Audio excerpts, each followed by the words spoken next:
to me like that analysis, having just performed it very, very quickly, looks like a fairly good analysis. There's some suspicious stuff happening back here in 1997, but the analysis looks pretty good to me.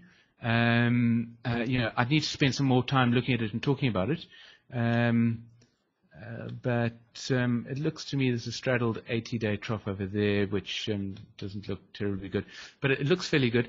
The best way of having is to take a look at your sentient wave shape statistics.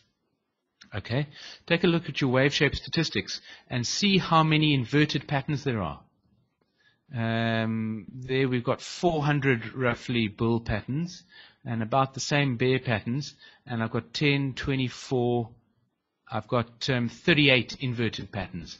38 to 400 is roughly 1 to 10.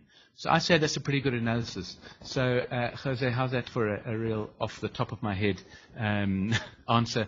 I think even though it exhibits signs of having synchronized peaks, I think performing an analysis and trading on the basis of synchronized troughs should always be your first point of call. We do that on the euro to US dollar. If you have a look at our live analysis system, we use synchronized peaks, or we use synchronized troughs, I should say, as opposed to synchronized peaks, regardless of where I think the dominance is, and it works very well.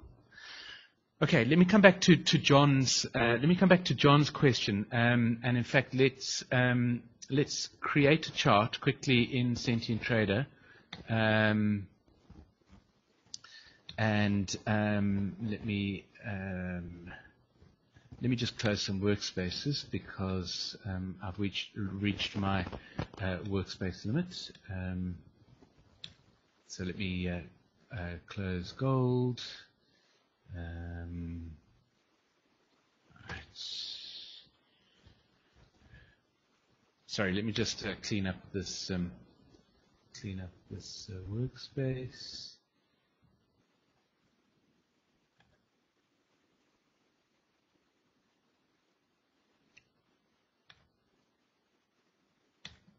All right. Close all of them, and then come back to Trader Chat. Okay, so John C has asked a question about the FTSE. So let's take a quick look at the FTSE. I'm going to use NinjaTrader data. I'm pretty sure I've got FTSE here. What's the code for the FTSE on NinjaTrader? Let's see.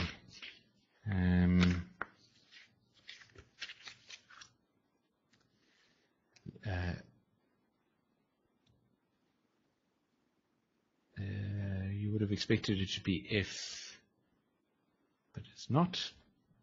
Let me open up NinjaTrader again and have a look at the FTSE code.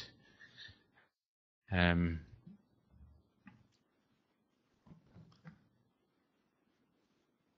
right, let's connect to Kinetic. Kinetic is great, free end-of-day data. And if we go to the instrument manager and we search for FTSE, then there we go. Its code is Z. I should have realized that. Right. So I think here I have a, yes, there we go. Okay, let's not worry too much about that. Okay, yeah. So, so let's go back to John C's question. In the FTSE, I can easily make out continuous 100-day troughs over 1 year. How would you categorize these as extended 60-day troughs, and would these really continue for over 1 year? Always the same length. Okay, so John, your question comes right to the heart of Hurst cyclic theory. And let me just perform an analysis on this chart while I talk, so that then we can talk about it. Right. Hurst cyclic theory, one of the most important principles of Hurst cyclic theory is that multiple cycles contribute towards influencing the price movement of a financial market. And the same is true for the FTSE. Okay?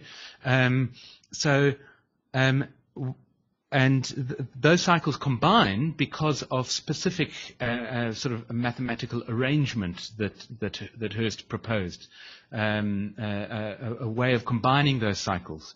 So I've just performed an analysis on the FTSE, and you can see. Let me just simplify the chart a little bit. There we go. So now you said that you have found 100-day cycle troughs. So let's just measure 100 days, and we'll see. All right. So perhaps you're saying, there is a trough, and there's another one that's 107 days. That's beautifully accurate. There's one 96 days, very nice and accurate. There's one at 93, or there's one at 110.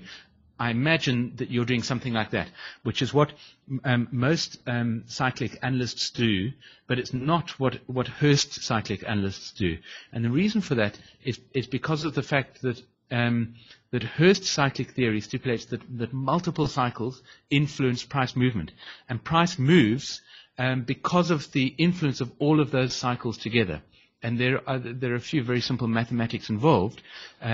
But what actually happens is that the price movement is a result of combining all the cycles. So what I suspect you've been doing is you've been identifying troughs, and you've been measuring them, and you've been saying, it looks like there's a roughly 100-day cycle in there.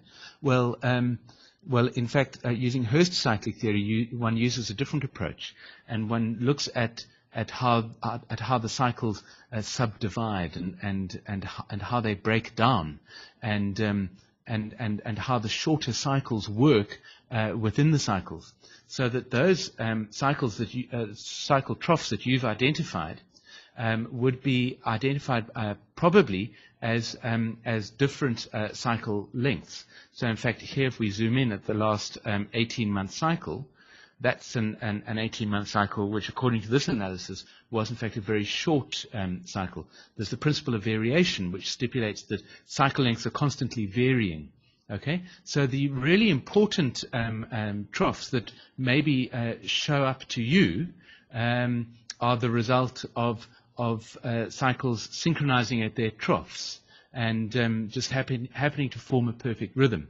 But that rhythm will break up and disappear, and many other cyclic analysis theories talk about how cycles disappear. For instance, they might say it's a 100-day cycle and then it disappears.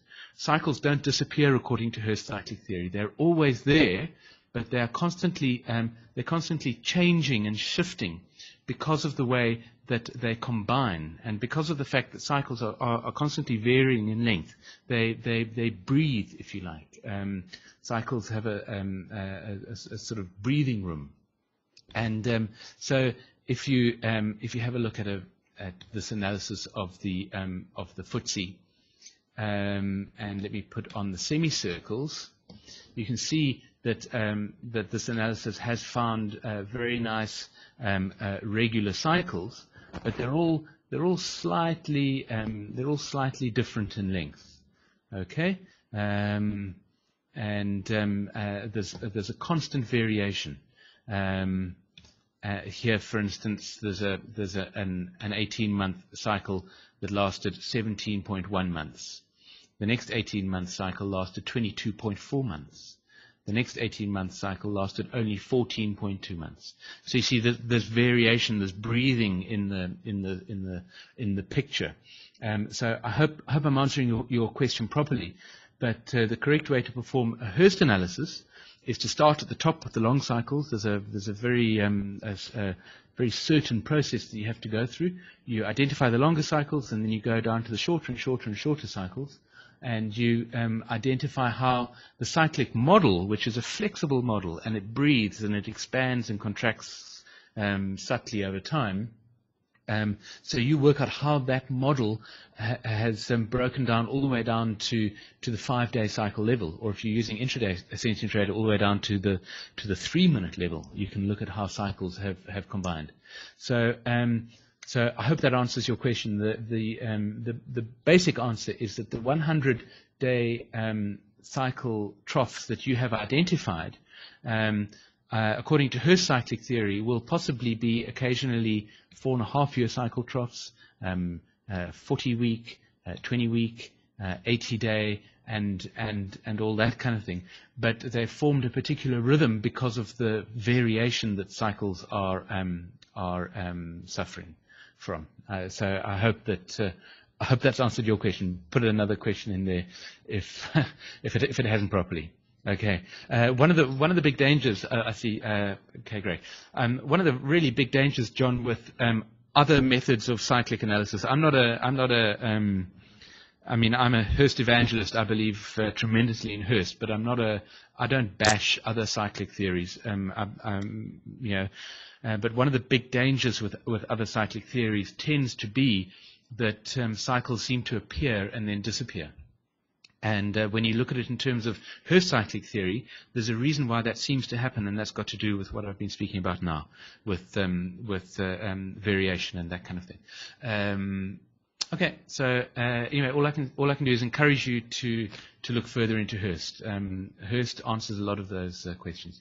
Another question from Jose regarding analysis: what do you prefer, cash data or future contracts data, knowing that future data is time depreciations and value gaps each quarter, but we have extra price action against cash data?